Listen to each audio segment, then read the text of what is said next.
Motherfucker. Hold on, I hope y'all watching this shit. First round real quick. That are in those training rooms with him know how good. Because he just knocks dudes out real quick in the first round. Yeah, but now we're gonna get a good. I might fuck with this guy. He just, to me, I thought he was a con artist, just based off his look. They're edge. Holy shit! What the hell just happened?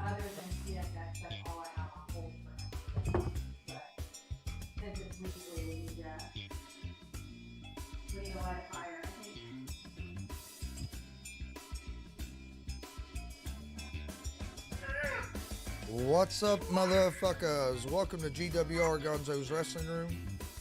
Friday, November 19th, 2021. Hope everybody's having a good day getting through the work week.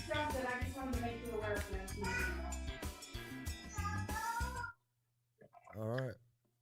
Today we have a special guest, pro wrestler Jordan James, with us. How you doing today? I'm about as good as I could be doing right now. Thanks for asking. Let's start from the beginning. How'd you get into the wrestling business? So I think I was invited to attend a couple of local wrestling shows. One, it was in Bloomington, Indiana, and went and watched a few shows and kind of just really kind of felt starstruck with the whole thing.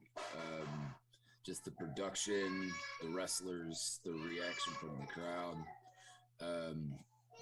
all incredible to witness. And I kind of just asked, what do I do? Like, what do I do to get involved in this? Because this is incredible. I need to be a part of this. And yeah, it was Jake Oman actually was the person, and I've known him for a real long time, even prior to pro wrestling. And he said, "Well, you can get trained. If you're going to get trained, you can look at, I think it was like places like Harley Race had a pretty quick turnaround." And because I'm not very young, I wasn't very young when I started, and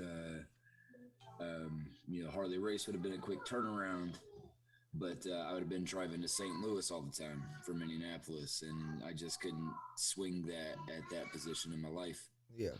So he said, however, Billy Rock in Lafayette is a phenomenal trainer. It's a 10-month program, so it's going to be a while before you have a match because you're already old, man, kind of, and but I elected to go with Billy, and that was an amazing decision, one of the better decisions I think I've made in all of my life. Can't put Billy over enough. Definitely instilled a lot of behaviors in me, I think, that are necessary to be successful in the business. Is Billy still training? No, actually. So my dad was asking me the other day if I knew if he was still training. I know that Billy Rock has a real good reputation as a trainer, but I didn't know if he was still doing anything or not. No, we were actually his last class. We were class number 8. We trained through all of 2016. It was every Sunday from 2 to 6 in a shed, basically. And whatever temperature it was outside, that was the temperature for training. So we started in January, the first Sunday of January. And it was the last Sunday of October. And part of the program was after training, he'd give you your first match. And honestly, I think out of all the shows I've ever been in, that crowd was either the largest crowd I've ever wrestled in front of or close to it for my very first match. So that was pretty incredible. What do you think was the hardest thing to learn when you first got into the business?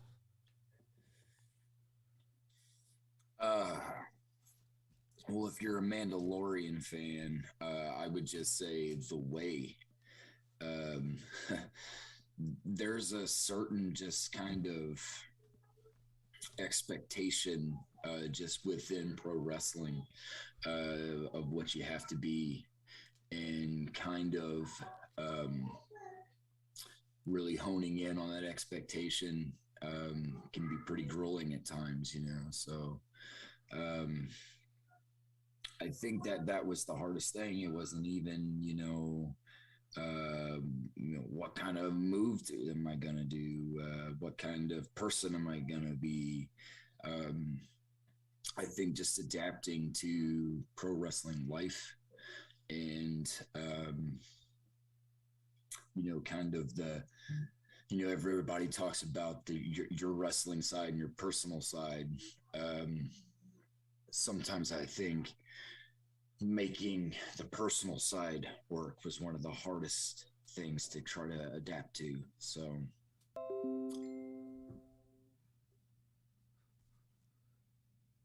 how long have you been wrestling? So I trained through all 2016. My first match was November 6th, 2016. So it's been just a tick over 5 years now, but it feels much longer than that. Um, if you ask my back, it would tell you it's been longer than 5 years. Oh, I bet. I don't know how I don't know how you guys take all them bumps. At the first show that we broadcasted at there at DCCW, JKO, Dex Royal, and Max Sterling got me in there and all gave me a chop. I don't know how you guys do that all the time. Yeah. I was bruised for a week. Oh man, yeah, I saw that video and I was like, what I wouldn't have give to have Jordan James be there and plop one of those on that chest. Maybe next time. I was gonna say maybe. Friday. You said you're gonna be there, right? Yeah, I'm gonna be there tonight. We coming. Me and my dad and my girlfriend's son are coming down to watch tonight. How long you been? Were you a wrestling fan as a kid growing up, or? Yeah, I was. Actually, it's funny because my brother is a little older than me. He's like 4 years and some change older than me, and so my dad, they would buy the wrestling pay-per-views on TV, and then they'd throw in a tape and record the pay-per-views. So sometimes I think I feel older than I am because I had all those tapes to watch, growing up. But yeah, I was really in love with wrestling as a kid. I think for me, my first, this is what I want to be, was a pro wrestler. I was like, those are the coolest guys I've ever seen in my life, And I think that I probably really loved wrestling until I was about a teenager. And then I kind of transitioned into music. I really got into music for a while. I was in a band for a little over a decade or close to a decade, doing bands and whatnot. But I played bass for the most part. Really liked that, but didn't really pay much attention to wrestling during that time. My life was really just all about the rock and roll, and probably my mid-20s, I got invited to those wrestling shows, and then it just kind of reignited, and I started watching televised wrestling again. Started seeking out wrestling on like YouTube and whatnot, and I was like, I like this thing again. And then I was watching those shows live and going to those indie shows, and I was like, this is just the coolest environment, the best environment I've ever really been in. So yeah, when I was a kid, I think my wrestling hero was probably Bret the Hitman Hart. A lot of other people would probably say the same, but I just thought the whole shades and giving the shades away thing was just the coolest thing. I would have loved to have been that kid, and I probably would have just exploded. Yeah, every time we went to a show and if we had good seats like that, I was always hoping that I'd get Bret's glasses. I was a big Bret Hart fan as well. I don't know. He was just so good in the ring. He had it all. He's good on the mic. He could do about everything. He just wasn't a high flyer, but back then you didn't see a whole lot of the high flying stuff. No. And I think some of the best shows I've been to have been independent shows. Oh yeah. You see some of the best matches there. I got to see John Moxley and Bryan Danielson that one in Indianapolis. And it was the weekend before. It was the Saturday before Bryan Danielson was making his debut for WWE. Yeah. So it's crazy some of the guys you can see at them independent shows. Yeah. I did a stint with IWA Mid-South, and I think that really helped propel me because it was early in my career, and I got to just see it and be in locker rooms just with amazing guys, legends. Shane Douglas was in a locker room, And then everybody you wrestle is just a phenomenal talent, you know.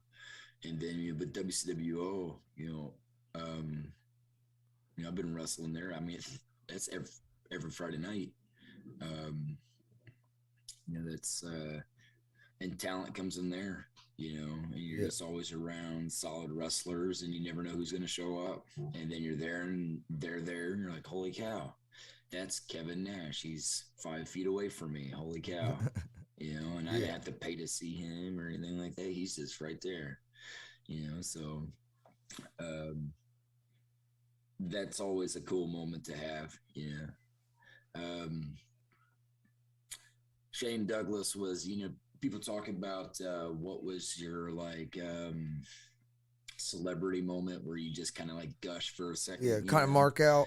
Yeah, for me it was kind of like, holy cow, that's the franchise. Yeah. So now, did you get to wrestle Shane Douglas? No, I did not wrestle him. I think that night, quite honestly, I really don't remember what I was doing that night, but I remember Shane's match, Yeah. So I was like, holy cow, that was pretty cool. You said you was in a band. What kind of music did you guys play? I'm a big music fan too. It's kind of like a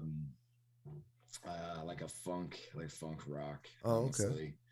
Okay. Yeah. We had a cello and a trumpet and a saxophone and keyboards and multiple singers and auxiliary drummers and just the whole 9 yards, So some places we played, I think hated having us just because of the size of the band alone and having to mic. Some sound guys were like, I don't even have enough microphones for all this. What was the name of the band? It's called Vibrations and Chemicals, and then later turned into a band it was called Mini Boss. Okay. So don't bother looking us up. You ain't gonna find much. Did you guys just play in the indie area or? Yeah, we played the Melody Inn. We played the Emerson. We played the Irving Theater. Birdies. We did a show at Bartini's. Whoa.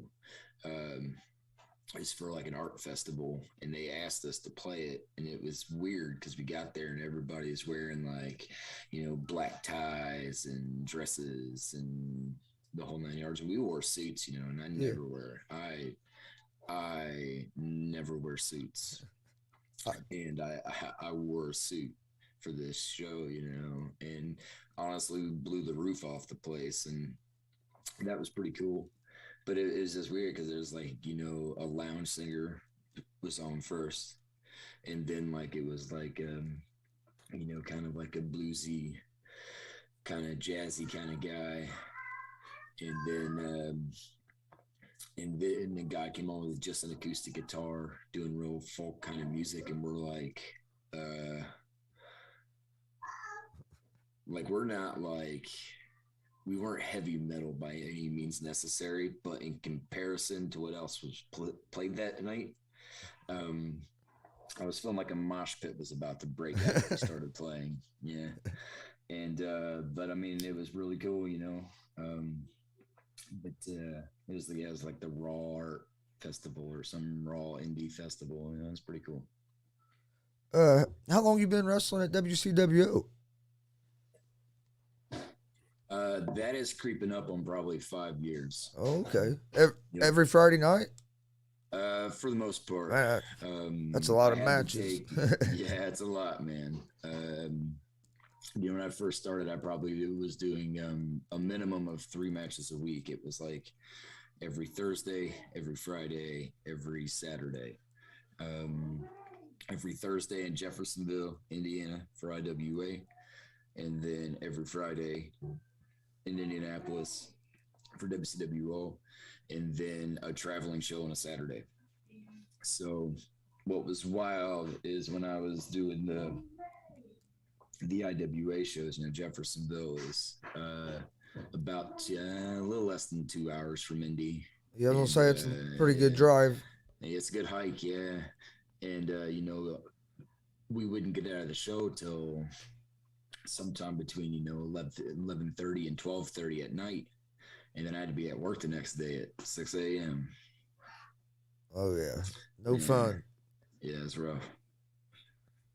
What all have you just wrestled in Indiana, or have you wrestled like in other states? Yeah, I've wrestled in other states. I've been to Ohio and Illinois and Michigan, so that's about the extent of the range there. You said, what's probably the biggest match that you've had?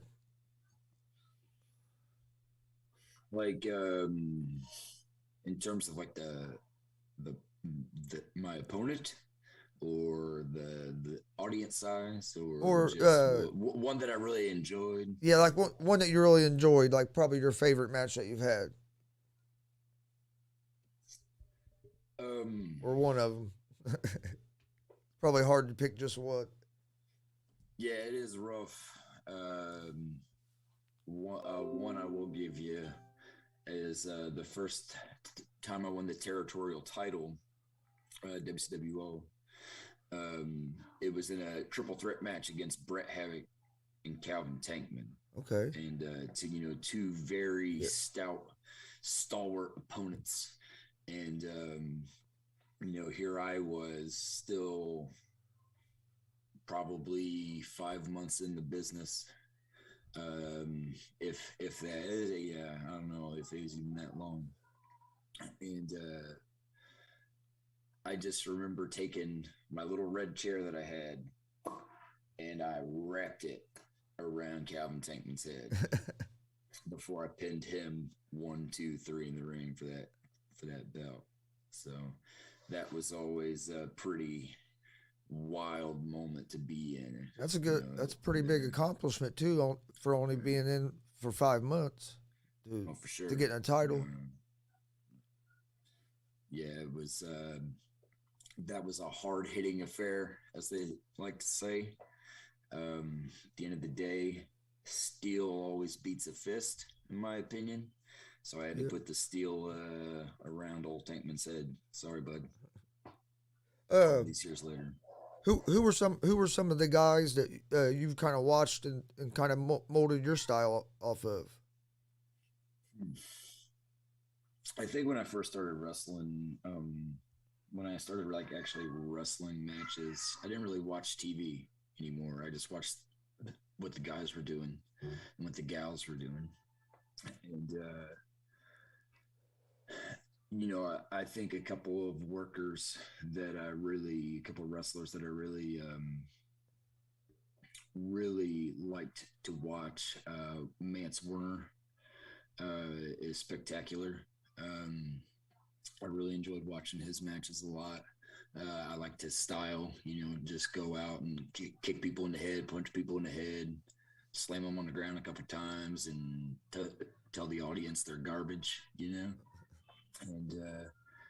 I was like, that's pretty solid stuff there, So a couple other guys that I like to watch were Dale Patrick's. I always enjoyed watching him. It's always going to be an exciting match with Dale every single time. So a great person to learn from in terms of being exciting. So sorry, I got a pizza on the way, and it's here. And that's all right. I have a little Chihuahua that thinks he's a pit bull, so I understand.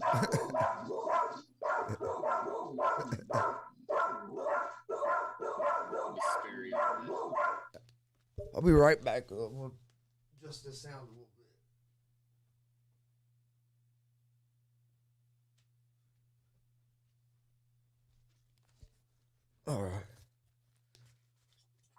All right. I wanted to adjust that sound real quick. I figured it'd be a good time. Yeah. But so you didn't watch much. So once you started wrestling, you didn't watch much of the stuff on TV. No, I mean, I just really watched like all the wrestlers on the card that Yep. I was on. So And there at WCWO, from what I've seen, there's a lot of good talent that goes through there. So I mean, there'd be a lot of good yeah, guys to watch. absolutely. I've been impressed with it since we've been down there twice, and if we could, we'd be there every Friday night. But we've been impressed how you guys do a show every Friday like that. Yeah, I mean it's rough, And sometimes, hell, sometimes you do Friday and Sunday, or Friday and Saturday. And I'm sure that Yeah. when you wrestle other places, like you said, you might wrestle 3-4 times a weekend. Yeah, Jordan James is currently experiencing a lingering minor injury. But I'll tell you what it is because I don't want to give any tips to opponents. But it's been going on for a little while, and it's something that like I can't ignore. Like when I'm wrestling, it's like it's there. It's like what do I do? But I got to do it. I'm a fighting warrior, as they say. So. And I'm trying to get that gold off Dextro's waist, and you can't do that. Sit on the couch. No, you have a match with him. Is it next Friday? I have a match with him tonight. Oh, tonight. In a tag affair. In a tag affair, yeah. And then tomorrow, next Friday, we have our shebang for the belt. So, yeah, I thought it was next Friday because we're planning on coming down for that as well. You said something about Lafayette. What organization did you wrestle in Lafayette? So I did my training there. Okay. And then I currently am wrestling for BMFX wrestling up in Lafayette. So that's their next show is December 18th, I believe. So Yep. and their shows are like in the afternoon. It's like a 4 to 6 show, not a 7 to 10, or they start at 4 o'clock. So That's nice. yeah, it's pretty cool. A lot of wrestlers that wrestle locally, because they're earlier in the day, they'll try to do that show and gun it to like Shelbyville or Crawfordsville or somewhere else, and wrestle twice that night. Or Okay, then maybe there's a 10 o'clock shit starting somewhere. Then they go and they hit that one up after that, Wherever you can get in at. Mm-hmm. Yeah, actually, I'll go ahead and announce it because I haven't put anything out yet. But we're going to be there at that BMFX on the 18th, doing live commentary and streaming it. Nice. We talked to Brian. I talked to Brian last night, so nice. it'll be our first Good time event going there. But everything I've heard about it, they said everybody said it's a good show to go to. Yeah, it's a pretty electric atmosphere there, so it's pretty enjoyable. I think you'll like it. We went to Kokomo last weekend to AACW. Okay. And I'll tell you what, man, they had some rowdy fans there. Yeah. Sometimes The place was packed. It was standing room only, and man, they were going crazy. My opinion is wrestling show is only as good as the fans in the building. So the more the merrier, and I enjoy a good fan, whatever that means. I love a good wrestling fan. Have you always been a heel, or have you done babyface too? I've been on both sides of that. Some people I like, some people I don't like, and if I don't like you, I guess I'm the bad guy. Some people I like. I'm not cruel. Hate people all the time. Contrary to popular opinion, people think I'm just the meanest. Somebody called me the adorable a-hole once. You know what I'm saying? Like that cousin that's always rude to everybody, but it's like kindly rude. It's like I don't understand what you're saying. I'm not adorable. Like, I'm not adorable. I had this gnarly beard, this busted, broken nose. That's not adorable. Come on. What do you think's harder to do, being a heel or being a face? Well, at this juncture, man, I don't know if I know how to be nice anymore. Yeah, it's just cussing out fans all the time. That's my weekend. Is I might have to. How many people do I have to verbally assault? Before they get the picture. I'm always mean, always mad. Is what it is. Hey, it gets a reaction from the fans, and that's the whole goal. Yeah, man. Maybe one day I'll be like the Grinch, looking for my Santa sleigh. Get my heart to grow 10 sizes one day. Until then, I guess I'm the mean one. Oh, what's your goal in the business? Like, is there's, I mean, I'm sure you have dreams of getting certain places and stuff. Yeah, I've never been a 5-year plan kind of person or a 10-year plan or anything like that. I guess that's an opportunity that I have, if you will. But I guess for me, I really enjoy watching younger talent grow and go places, and I've had a lot of people who are starting to make some noise to, tell me that they're my match is something they remember, which is stuff I've wrestled, 400 plus matches. I don't remember all of them, and there's a lot of people that come and they start sharing these like Jordan James wrestling match stories. And then it pops, but it's cool to know that their our match is something they think about, and that's cool to have happen, and it happened pretty quick. I can't believe I'm at a point where people are like, "Hey, man, you helped me." It's weird because I feel like I was the other way just yesterday, saying, "Hey, man, you helped me." So that's a pretty cool feeling to have, to know that you help somebody, push them, elevate them to the next level. So as long as I can keep doing that, I will be satisfied. Yeah, I bet the time goes quick from the time that you're the new guy, and then you turn into like the veteran that's around. Yeah, Because it happens fast. Are you one of the longer tenured people there at WCWO right now? Yeah, it was wild. They were talking about who runs the locker room right now. Pogo said, "Well, it's mine. I'm the general." And he said, "Jordan James is the second in command." And I said, "Timeout." Timeout, man. No, I'm not ready for that. I'm not ready for that kind of responsibility.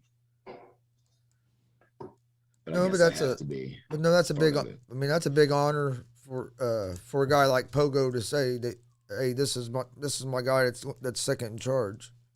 Yeah, because he's been there for a while, hasn't he? Yeah, I mean, he's been there since day one. Okay. So, and a lot of the other guys, I mean, I'm not trying to, no disrespect. They're there. They come.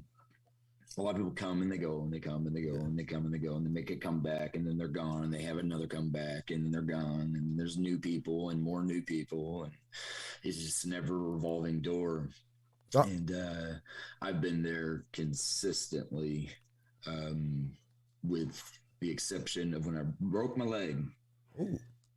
I broke my leg and I missed 4 months, 5 months. But other than that, did you break your leg wrestling? Yeah, at WCW. Oh, ironically. So, yeah, I was actually wrestling Bret Havoc that night. Maybe he was mad about that night that I won the territorial title. And so he's like, "You know what? I'm gonna break my man's leg." And maybe stuff happens, Yeah. So you said you was out 4 to 5 months? Yeah, I was in a hard cast for I think like 6 weeks or 7 weeks after surgery. They put me in surgery that night. Damn. Skull crusher. Um, I, I mean, we were in the locker room together. People from the locker room, but we never really like worked together. But I actually had some referees carry me out. I just had my leg kind of dangling, and they carried me out. And Skull Crusher carried me like a baby to my car. So ever since then, he's been kind of like my protector, if you will. So, but yeah, I missed. I think 5 months from wrestling. I started training again after about 5 months. And I got to walk in like without the boot pretty quick. I think I broke my leg it's like January 18th of 2018. And then on March 27th, I was walking in Phoenix, Arizona. So not running by any means, still one crutch in it, but in my own shoes. So I was ready to get back to it as soon as possible. But I had to do the rehab and get flexibility, which still is not there. I've had to learn how to jump off my left foot because my vertical off my right foot just isn't really there. I've lost a lot of power in that ankle. So just got to keep working at it and keep the rehab. Rehab never stops after surgery. How long? It's a constant state. Yeah. How long did you train after that before you got back in the ring? Once you were able to start training. So I probably did about a month, like a month of training. I would go to W.W.R on Sundays and just kind of roll around the ring up there. And then sometimes on a Sunday afternoon or a Tuesday or a Wednesday or whatever, I would go to Shelbyville and do a little bit of training. We had a ring there. I would train with Randy West. So just kind of bumping around with Randy. But I probably did about a month, just a little bit of a month. And I was like, all right, I feel confident enough to do a match again. Let's try this out, And it's been pretty good ever since. Probably took some time once you got in there where you wasn't worried about it or thinking about it in the back of your mind. Even to this day, when I'm on the outside of the ring and somebody's jumping out to me, because what happened is Brett jumped on me while I was on the outside of the ring. Okay. And my leg just snapped, And so to this day, when people jump on me, on the outside of the ring, I'm like, oh no, it's there, right there in the back of the head. It's like, hey, you broke your leg doing this exact thing. Yeah. So it'll probably always be there, I would say. Yeah, it's tough to get rid of for sure. What's the hardest thing about the independent scene? Like getting your name out there, or is it just making relationships, or what do you think the hardest thing about somebody on the independent scene trying to move up is?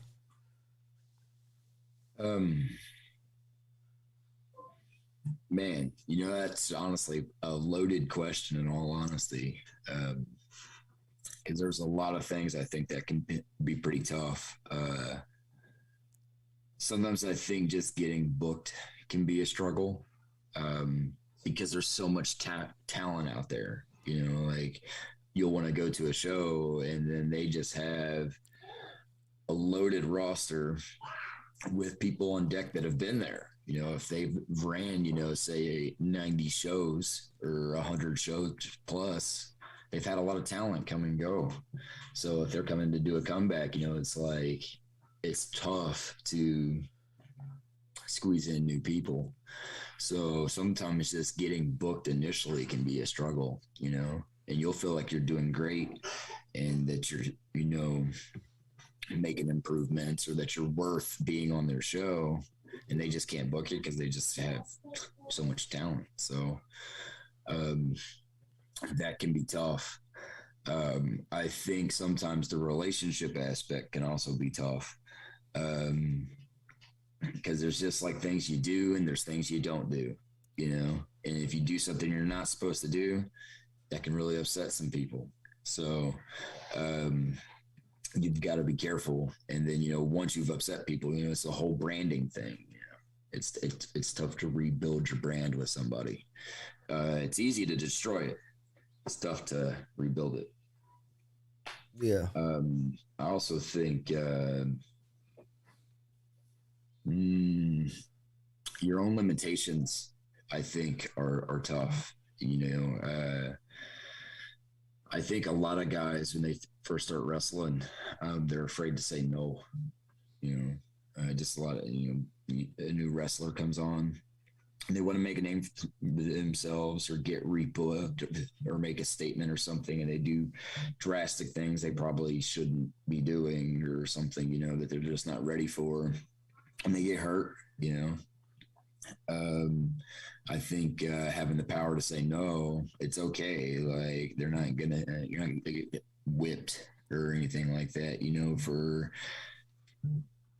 telling somebody no that you don't feel comfortable, doing a move or something of that sort, or a match type or whatever. Just tell them, no, I'm not comfortable with that. So that can be tough. Yeah, I bet some young guys are afraid to say no because they're afraid if they say no, they're not going to get brought back or stuff like that. Yeah. So that can be tough, So that'd be my advice to a lot of would-be wrestlers. If you don't feel comfortable, it's all right. I've even heard some like former WWE guys talk about that, as how when they were younger they would do a move set and do stuff that they shouldn't have been doing because they were 6'4" and 300 pounds or whatever, and it's just so hard on your body. Yeah.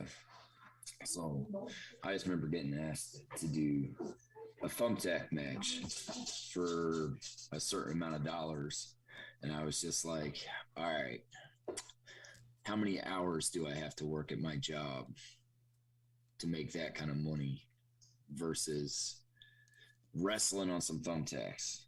And does it equate? Yeah. Does that equate?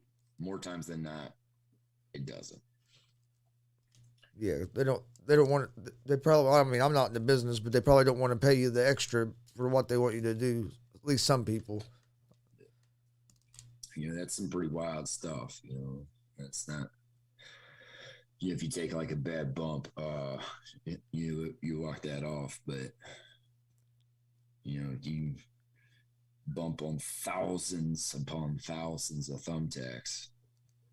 That's gonna linger with you. Yeah. I mean, it's cool. I love watching it. Oh my god! Like I love watching death matches. That is the wildest thing. I'm wanting to go to one live. I haven't been to one live. Yeah, it's pretty intense. Especially if you go to like some wrestling shows, you'll see some blood occasionally. Yeah. But you go to a death match show, and these dudes are just soaked. Just soaked in blood, and you're like, holy cow, it's wild. Yeah, I watched that one with Moxley in that cage or gauge or whatever. Yeah. That they had pizza cutters and putting them inside each other's mouth and shit. Dudes are crazy. Anytime I'm on a card with like a death match, if there's just like a death match main event or something wild going on, I'm always just like, all right, I'm gonna watch that. Watch every match. I don't watch every match. I don't have time to watch every match. But definitely, I'll be like, all right, let's see what these fools are doing to each other today. Yeah, I want to go to one. I want to go to one live. I love watching them on TV, but I want to experience being there. I think there's a place in Indianapolis. What was it? Yeah, AWR. Yeah, AWR. Yep. Yep. Yeah, we're gonna try to go check them out sometime. It's pretty intense. I remember going to an AWR show, trying to get booked, and there was a guy that just got destroyed with all kinds of manner of things for like 10 minutes, just getting slaughtered. I was like, holy cow. So now they don't do they do some regular matches too, don't they? They're not. oh, for sure. Okay, so I didn't think they were just all death matches. No. Which, yeah, I like the hardcore matches, and I want to go check that out. Being a fan of the death matches, do you do any like hardcore matches or anything like that? Oh yeah, I love me some weapons. I have a kendo stick. I mean, Yeah. So I'll do them. There's just certain toys I like to use, and a lot of toys that I'm like, that ain't for me. If the intent is to slice my skin off, I'm good on that. Yeah. I got these cool tattoos, man. I can't Can't mess those up. You got cause too much money in tattoos to be messing those up. Yeah, absolutely. Because all my life, I've had people tell me, they'll be like, "How much did you pay for that?" I paid this much. Oh, well, yo, but my God, I know a guy. Yeah. That would have done that for $20. Yeah, but it wouldn't have looked nothing like what you have. Yeah. I have a few on my leg and a couple on my arm, and it's the same way. People say, "How much you pay?" And then you tell them, and "Oh, I had a guy that could do it cheaper." But yeah, but it's not going to be the same quality. Yeah. And who knows where their shit's coming from? I watched this guy take everything out of the plastic. Yeah. All brand new. Yeah. Yeah. Yeah, they might do it cheaper, but they might give you some disease or something else. Yeah, he comes over with just like a DeWalt tool bag. Starts just pulling out this busted up equipment. Little homemade gun. Yeah. Oh yeah. I've had people try to get me to go to places like that, and it's like, no thanks. Oh, how did you get aligned with the Skull Crusher? I know he comes out with you some.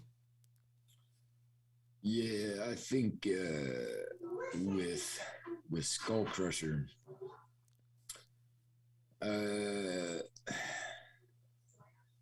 so me and Juwan Thomas, the Naptown Nightmare, we had a pretty good tag team going. Skull Crusher kind of got us together, It was, it's actually my first match after my injury, kind of coming back. Me and Juwan tagged up, and Skull Crusher kind of made that happen. He's just like, "Hey, let's get these dudes together." And we did well. We did really well just tagging together that night. And we just kind of kept it going for a while. At the time, we went by Crooked. We were Crooked Dreams, So we did that stint for probably about a year or so. Maybe a little longer even. And then my daughter was born. So I took that's another gap in time I took off from WCWO. But that was in 2019. So since then, the last 2 years, I've been there pretty much every single Friday. Man, yeah, that's a lot. That's a lot of matches to be doing that every week. But I'm sure you got to take care of your body a lot because your body's what. That's in wrestling. That's what makes you your money. Yeah. You Yeah, know what I because mean? if you Being able to can't, stay healthy. if you can't wrestle, you can't make money.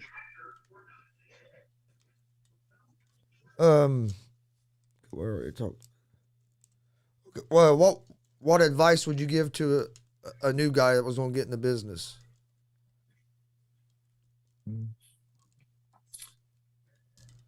Um, other than the whole know your limitations kind of thing, um, I'd say don't be afraid to um, try different things. A lot of people are like, "Oh, this is what I'm gonna do. This is who I'm gonna be," and then they're dead set on that, and they get so focused on being that they don't really understand like what they're supposed to be doing. And Let some opportunities pass by because they're so focused on one thing. yeah, yep. So uh, that's something I would tell people to do is don't be afraid to try out different things. I've kind of been rocking and rolling with the same kind of thing for a while, but it's working. So if it's working, do it. But if it ain't working, time to flip that script. Time to try something new. When you're in the ring with some of these younger guys, how do you guys decide kind of who calls the match and that stuff? Oh well, I just kind of say, "Hey, buddy, I'm about to whip you up a little bit, so get ready," and that's kind of how it goes. That's cool. I didn't know if I know some people will talk a lot before the match. Some people don't do very much before the match. They just go out there and they're ready to go. Everybody has their. I'm sure everybody has their little style. Oh yeah, for me, um, I gotta get in the zone. I gotta really get in the zone. So I try to get pretty wild out whenever I'm To get wrestling. uh, I gotta get in that zone. And a lot of times I can't talk to yeah. people about wrestling. I'm just trying to get hype. So You listen to music like before you go out there to get in the zone, or no, I just kind of act a fool, I guess. Sometimes just acting a fool get you riled up. So um, I interact with people. I like to just yeah. get a feel for everything that's going on. All right. Well, before we get out of here, is there anything else you'd like to talk about, or anything you want to plug? Yeah, absolutely. Tonight at 1151 Kentucky Avenue, come watch independent wrestling at its finest. Everybody there is a wonderful wrestler, and the environment it's unmistakable. Go to your local wrestling show. If you see a flyer, it's in your town. Go watch it. Like, what else are you gonna do? You're gonna go home and watch Hulu or something for the 1,000th night of your life. Like, go do something different. Grab your family. Go watch that wrestling show. It's one of the best things you'll experience. People will pay thousands of dollars, hundreds of dollars, to go watch a big televised production. In that environment, it's just not the same as a $10 ticket to an independent wrestling show. Yeah. I mean, it really pulls you in. It sucks you in. Especially in a building like WCWO has, the way it's set up, it's awesome. I love going down there. Yeah, I love that, and it almost feels like that underground barroom kind of secret fight club feel. I was going to get ready to say like Fight Club.